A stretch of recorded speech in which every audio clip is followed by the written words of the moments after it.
imagine sitting in a pitch black, decaying hospital. Oh, that sounds awful already. Right. And it hasn't seen a living patient in like 12 years. Wow. 12 years. Yeah. And you're being paid thousands of dollars just to sit at the front desk. Okay, I mean, I'm listening. That's a lot of money. It is. But here's the catch. You have exactly one rule. If you hear someone scream for help in the dark, you absolutely must ignore it. Oh, man. That is, yeah, no thanks. Welcome to the deep dive. We are thrilled to have you with us today. We really are. We've got a fascinating one today. We do. We're tearing into a single, incredibly chilling source. It's a supernatural horror narrative from a YouTube creator known as the Midnight Curator. It's titled, I Explored an Abandoned Hospital and Became a Patient, right? Exactly. And I got to tell you right out of the gate, this isn't just your standard campfire ghost story. No, not at all. There are no cheap jump scares or, just random slamming doors. Right. It's really more of a psychological architectural trap, if that makes sense. Totally. It's this narrative that uses the decaying bones of a derelict hospital to explore a really terrifying question. Which is what happens when your own instinct to connect with another human being is weaponized against you. Exactly. The entire facility is essentially a machine built to punish compassion. And that's our mission today. We are going to dissect how this story twists a fundamental human trait. Empathy. Empathy, yeah. It twists it into a mechanism for eternal confinement. We're going to unpack the loss of identity, the absolute horror of paradoxical loops, and honestly, what absolute isolation actually does to the human brain. Right.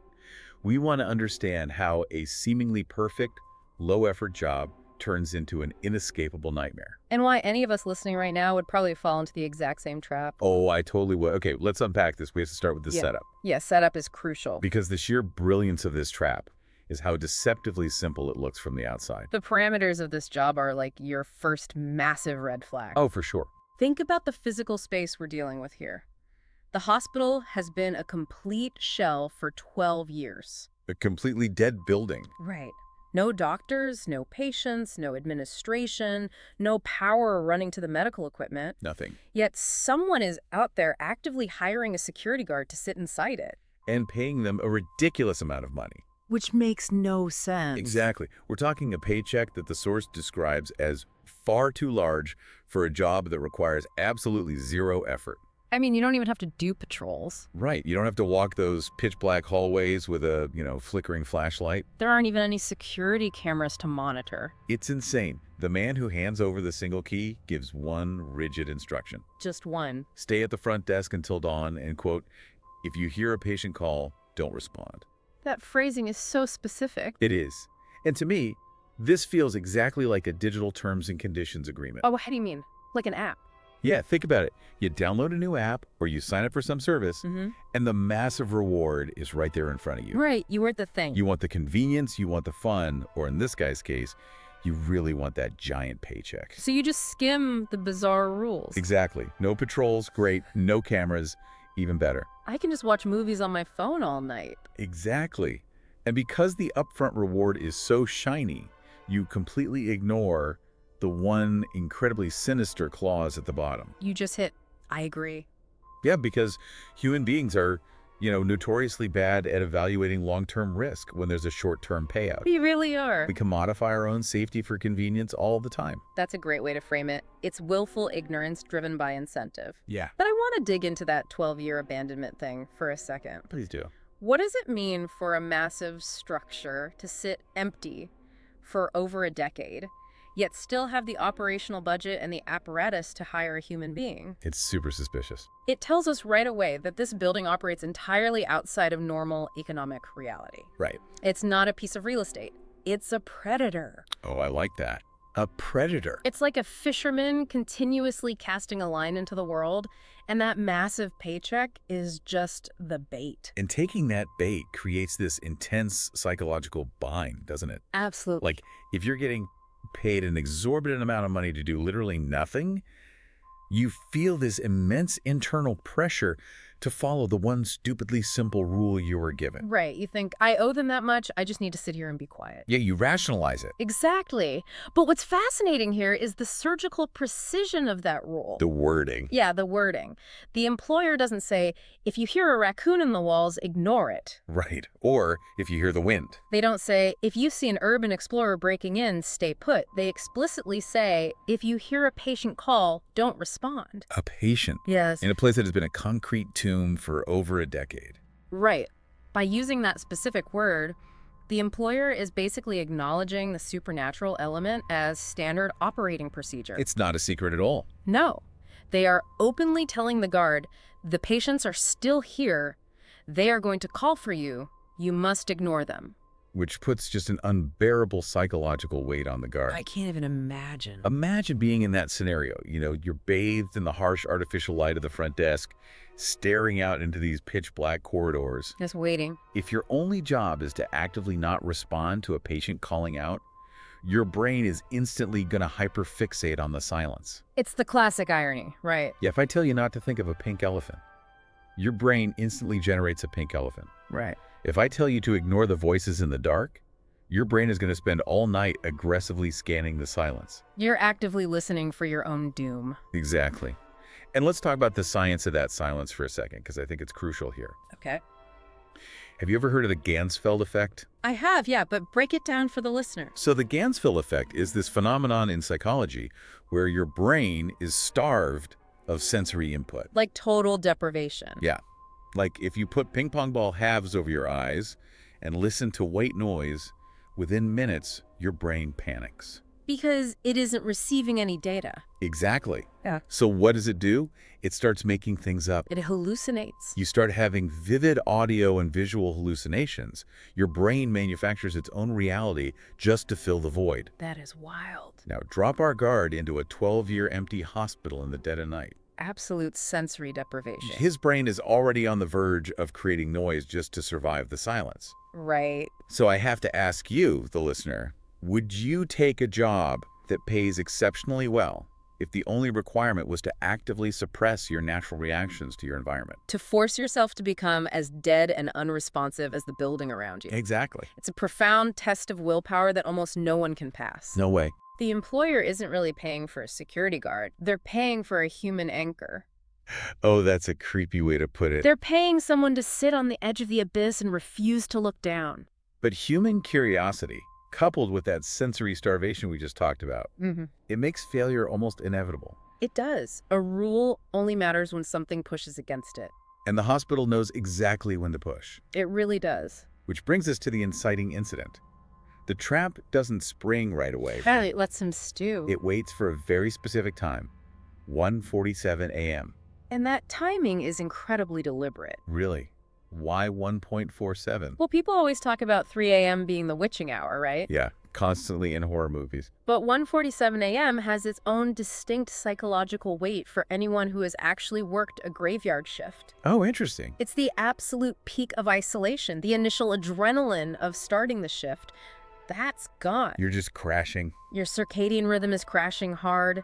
The reality of your complete aloneness settles over you like a suffocating blanket. Wow. Your cognitive defenses are at their absolute lowest point right then. And right then, the narrative describes the silence of the abandoned building becoming, quote, heavy. Heavy, yeah. It's almost a physical pressure. And into that heavy, crushing silence comes the sound. Ah. A weak, pained voice calling out from a deep corridor. And the narrative makes a profound observation here. What's that? It states that we are wired to help. Yeah. In a place that empty, ignoring a desperate plea feels more unnatural than the supernatural voice itself. The hospital doesn't need to lock the doors to keep him inside. Not at all. It just waits for his own empathy to force him to break the silence. It's a brilliant subversion of what we expect from horror, honestly. How so? Usually the monster is this overpowering force that chases you down, breaks through the door, and drags you away screaming. Right, like Jason or Michael Myers. Exactly. But here, Yeah. the monster just lies in the dark and whimpers. It weaponizes vulnerability. It waits for you to voluntarily open the door. It's designed to prey on a biological reflex. Okay, I'm going to stop you right there, though, and push back on this a little bit. Oh, okay. Let's hear it. Is this really about empathy?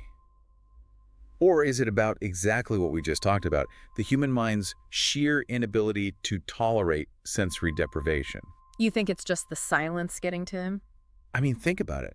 If you are sitting alone in the dark, losing your mind to the silence, and you hear a sound, isn't there a deeply selfish part of you that wants to interact with it just to prove you exist? To ground yourself. Yeah, exactly. Just to confirm you aren't completely alone in the void. I see. I just want to challenge the idea that this guard acted purely out of the goodness of his heart. I think sometimes we respond to the dark because the silence is actually driving us mad, and we desperately need an anchor. Okay, I see exactly where you're going with that, and the Gensfeld effect certainly primes him for failure. Right. But I have to completely disagree that his response is purely selfish grounding. Really? If it were just about sensory deprivation, the building wouldn't need a specific trigger. What do you mean?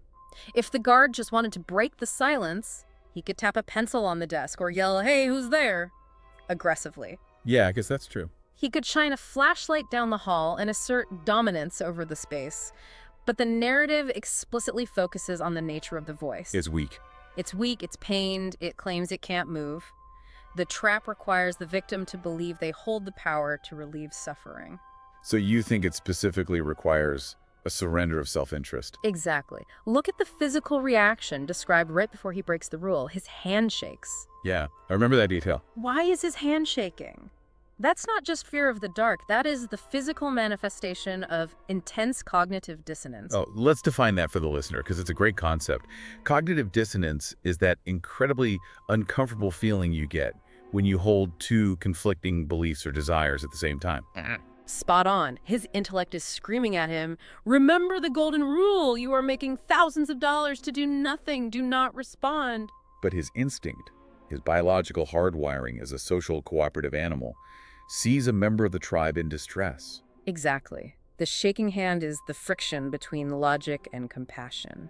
And in this story, the intellect loses to the instinct. It does. He steps forward. The instructions fade against the immediate burning need to help someone in pain. And he says one word. Hello? That single word is the mechanical trigger. It's the key turning in the lock. And the moment that word leaves his lips, the environment doesn't just get scarier. It undergoes a radical shift. Everything changes. Here's where it gets really interesting. He expects the voice to cry out again, to ask for a doctor or a blanket or a hand. But that doesn't happen. No. Instead, total silence follows his hello. Just dead quiet. And then the flickering lights of the hospital suddenly go completely steady. The environment stabilizes. The building was holding its breath, waiting for his input, and now it exhales. And the voice changes entirely. That pained, weak whimpering vanishes. Completely gone. In its place, a clear, healthy, totally neutral tone answers back from the dark. Thank you for responding. Thank you for responding. Yeah. It's an incredibly chilling piece of dialogue because it is completely devoid of gratitude. Yes. It's deeply mocking. It's not a person saying, "Oh my God, thank you, please help me." Not at all. It's an automated system confirming receipt of an action. It's the voice of an ATM saying, "Transaction complete," right after it swallows your debit card. That's a great way to put it. The healthy voice isn't grateful. It's a receipt. He hasn't initiated a rescue mission. He has opted into an automated process. That ATM analogy is perfect.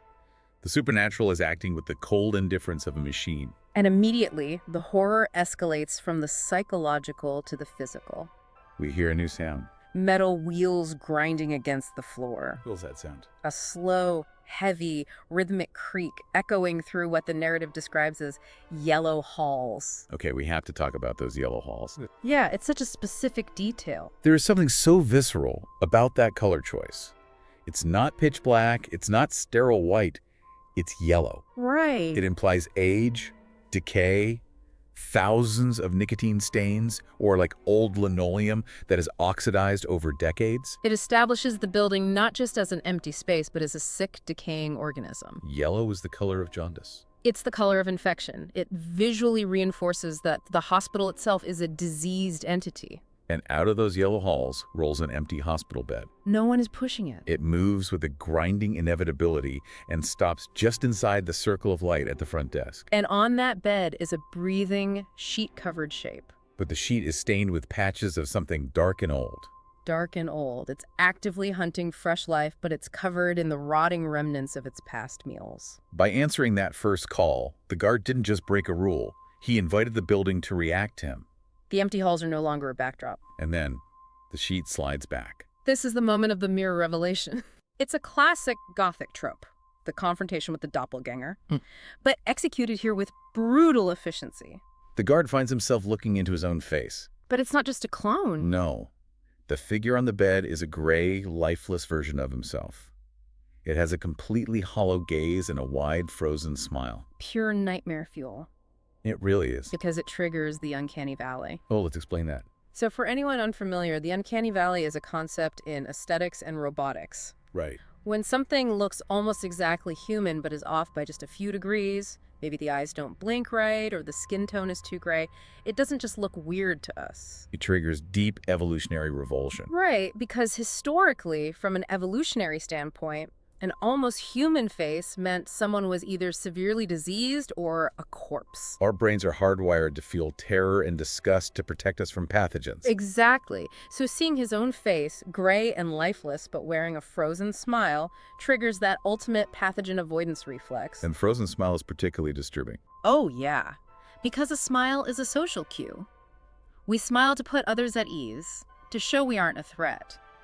But Here, that social cue is plastered onto a dead shell, actively mocking his attempt to be a social, helpful creature. and it doesn't stop with one bed. No, it multiplies. The sounds of metal on tile multiply.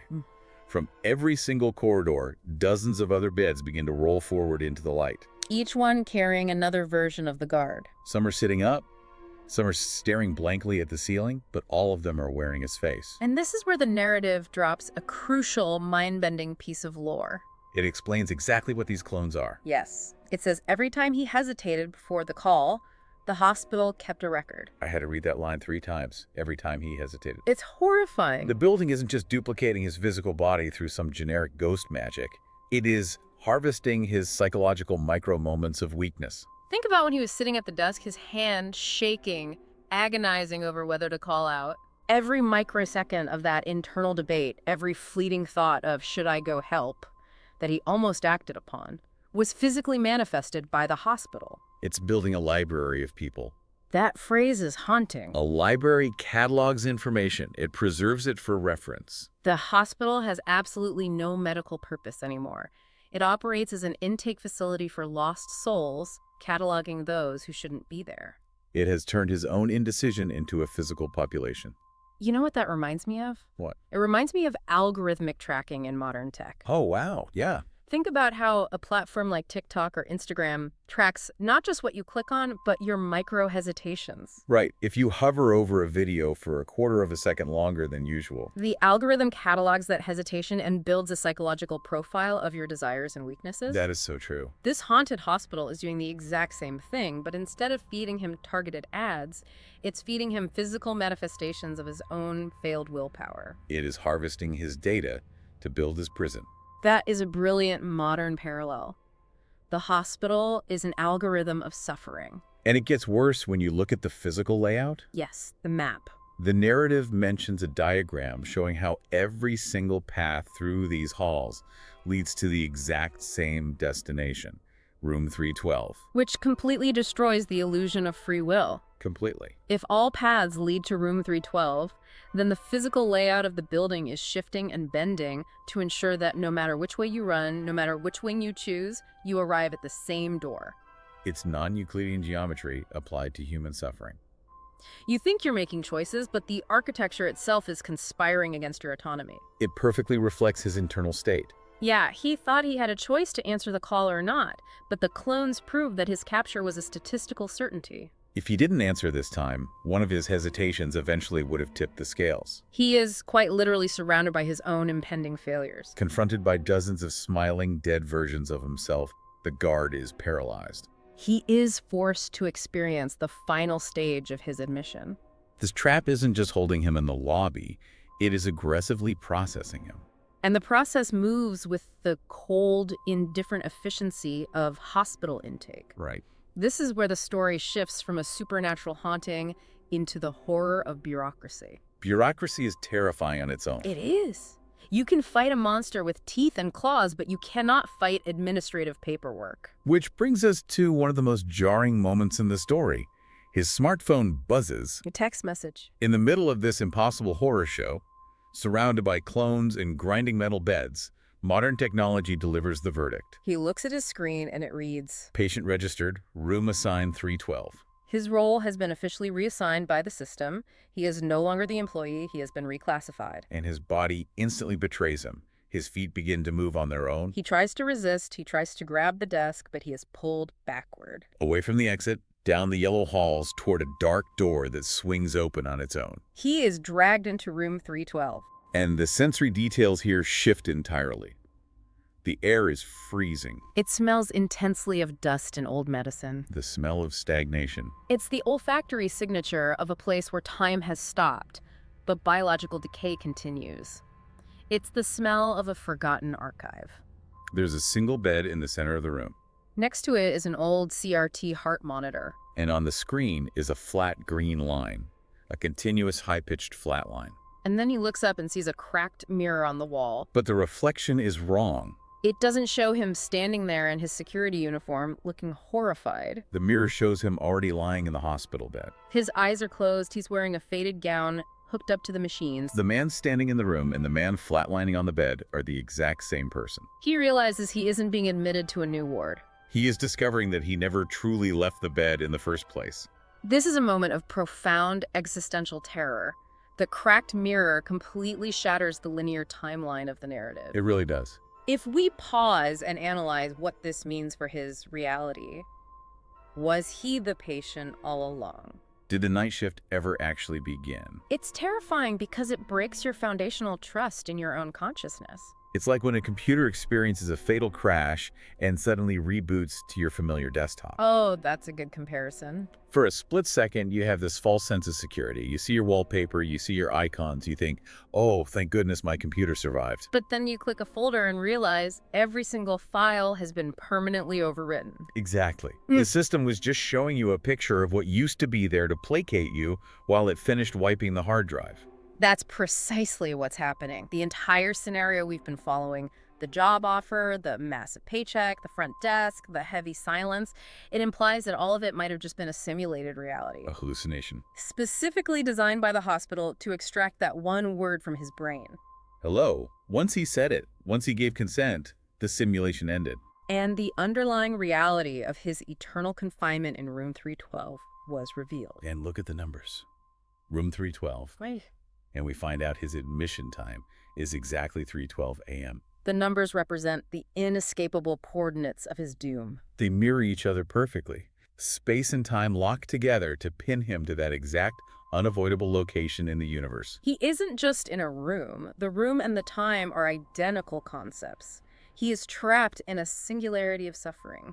And then, the ultimate cruel trick. He gasps awake. His eyes snap open, and he is sitting right back at the bright front desk. The lights are blindingly normal. He feels the solid, cold wood of the desk under his hands. He looks down the hallways, and they are completely empty. The beds are gone. The smiling clones are gone. This is a recognized psychological phenomenon known as a false awakening, and it is notoriously traumatizing. It is. Let's talk about that. Why are false awakenings so universally terrifying? Because they hijack the neurochemistry of relief. Exactly. When you wake up from a nightmare, your brain floods with signals saying, you are safe, that wasn't real, you are back in control. A false awakening gives you that massive hit of neurological relief, only to violently rip it away a moment later when you notice something is wrong in the room. It teaches your brain that the feeling of waking up cannot be trusted. It traps you in a state where you can no longer differentiate between consciousness and the nightmare. Which is exactly what he tries to do. He desperately tries to rationalize it. He tells himself, okay, I fell asleep. It was just a nightmare brought on by the isolation and reading too many scary stories on my phone. We all do this.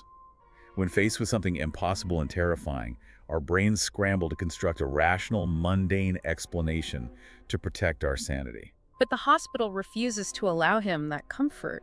It immediately provides physical, undeniable proof that his rationalization is false. He looks down at the desk. There's a register book sitting there, a heavy, leather-bound logbook. He opens it.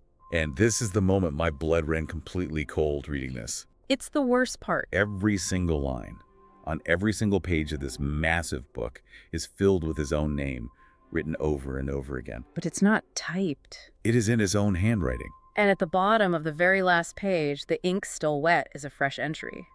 Admitted at 3:12 a.m. The psychological devastation of that register book is absolute.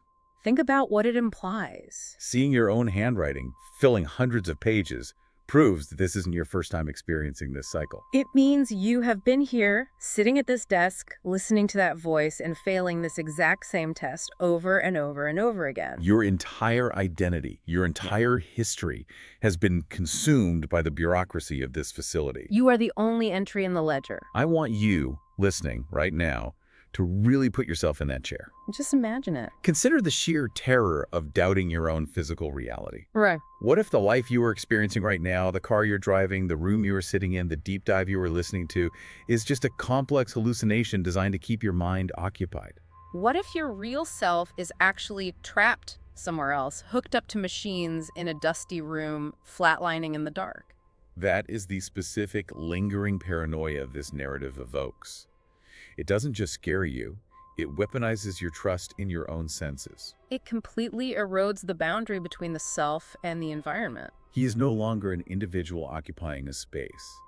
He has become a feature of the space itself. Which brings us to the final, tragic purpose of his confinement. The horror of the register book is immediately followed by a new demand from the hospital. The narrative makes it clear that the hospital never lets go. It strips away everything a person was, their memories, their personality, their hopes, until only the raw, functional role of patient remains. It turns the survivor into a living piece of the building's own machinery. This is the paradoxical loop at the heart of the story. In room 312, leaving is a paradox. The rules of the trap dictate that the only way to step out of the hospital is to become the very thing that haunts it. The building is a parasite. It doesn't just kill its victims, it metabolizes them. It digests their humanity and uses their remnants as bait to catch its next meal. The guard's identity is erased and replaced entirely by a function. He becomes a literal cog in a supernatural machine. His phone buzzes on the desk one last time. The final text message reads, "Next staff arriving soon. Prepare the call." Prepare the call.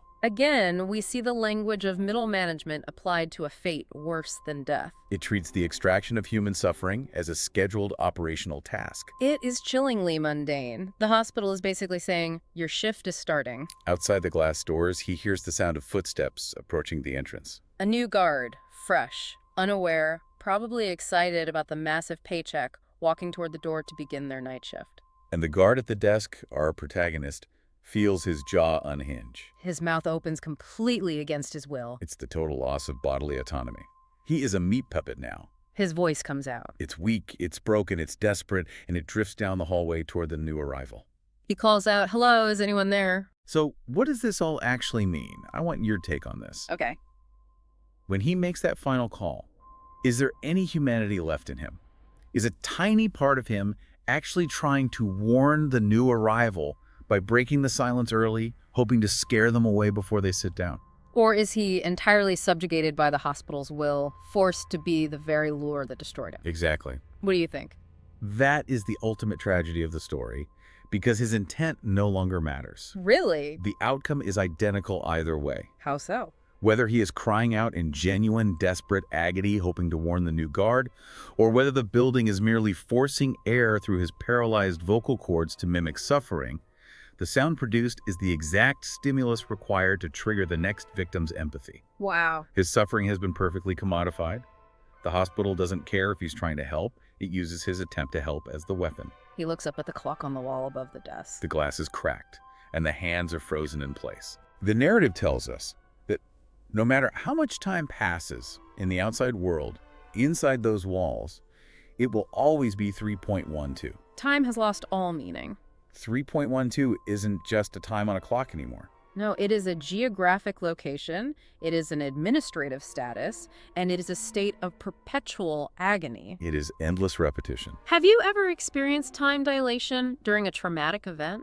Like when a car crash feels like it takes 10 minutes to happen. Exactly. The frozen clock signifies that he has been permanently removed from the flow of normal time. He is trapped in the eternal present of the hospital's digestion process. He will experience the terror of that moment forever. And the creator leaves us with this final crushing assertion. Which is? The most terrifying part of the loop isn't being trapped in the dark.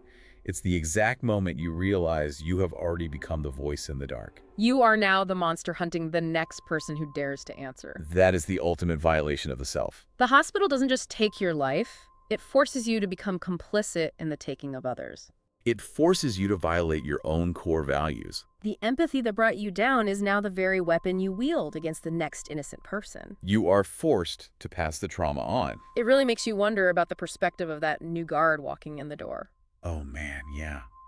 Will that person get the same massive paycheck deposited into their account? Will they sit down at the exact same desk, look out at the same empty yellow halls, and be given that exact same single rule? If you hear a patient call, don't respond. The cycle is perfectly, flawlessly self-sustaining. The building never has to adapt or change its tactics because fundamental human nature never changes. As long as people need money, and as long as people feel a spark of compassion for a weak voice crying out in the dark, the trap will continue to operate at 100% efficiency. It is a perpetual motion machine fueled entirely by altruism. And that is what elevates this narrative from a simple, spooky YouTube video into a profound piece of psychological horror.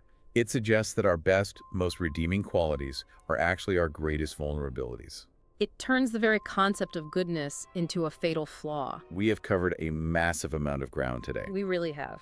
We watched how a deceptively perfect job offer with a single, simple instruction at an empty hospital unraveled into a complex, inescapable trap. We explored how the architecture itself, those decaying yellow halls and the agonizing singularity of room 312, acted as a physical manifestation of psychological pressure. We broke down the terrifying concept of the library of hesitation, where your own moments of indecision are cataloged and weaponized against you. And ultimately, we witnessed the complete shattering of a human identity as a man trying to do the right thing is enslaved into an endless paradoxical loop. Forced to become the very phantom that lured him in. To synthesize all of this, the true horror of the Midnight Curator's narrative isn't the ghosts, it isn't the shifting hallways, and it isn't even the uncanny valley clones. No. It is the weaponization of connection. The hospital wins because humans care. Think about the inverse. What if the guard had been a total sociopath? Exactly. If he had been entirely devoid of empathy, he would have sat at that desk, played games on his phone, collected his massive paycheck, and walked out into the sunlight at dawn. The trap only catches the good. That is a deeply pessimistic but incredibly effective mechanism for horror. It really is. It turns our own internal moral compass into a homing beacon for a predator. As we wrap up this deep dive, I want to leave you with a final thought to ponder, something that builds on the terrifying paradox we've been discussing. Oh, let's hear it. The rules of this world state that the only way to step out of the hospital is to become the thing that haunts it. Every guard is consumed, overwritten, and becomes the phantom voice luring the next victim into the dark. But if this is a perfect closed loop of victims continually becoming bait, who or what was the very first voice in the dark that started the loop 12 years ago? Oh, wow. That is the lingering question that changes everything. Was there ever an original monster? Exactly. Was there some prime mover, some ancient evil that set the trap? Or did a single, genuine moment of human suffering 12 years ago, a real patient crying out for help that never came, somehow infect the concrete and the wiring of the building? Did human empathy accidentally build a supernatural machine of entrapment that can never, ever be turned off? Think about that the next time you're alone in your house. You hear a strange noise in the dark, and you feel that overwhelming instinctual urge to call out, hello. I will definitely be thinking about that. Thank you so much for joining us on this deep dive. We will catch you next time. Until then, stay curious and maybe just embrace the silence.